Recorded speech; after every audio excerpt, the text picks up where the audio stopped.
சிவபெருமான் உலக உயிர்களைக் காக்க ஆலகால விஷத்தை குடித்து நீலகண்டனாக காட்சியளித்த காலம்.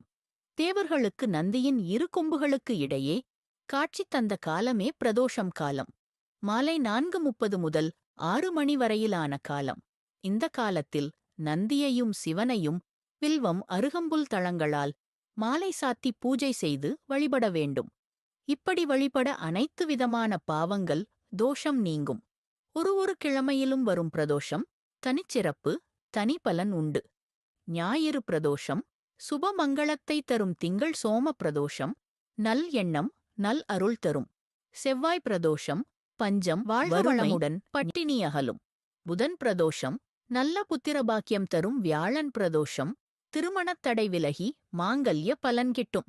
வெள்ளி பிரதோஷம் எதிரிகள் எதிர்ப்பு விலகும். சனிப் பிரதோஷம் அனைத்து துன்பமும் விலகும். வாழ்க வளமுடன்.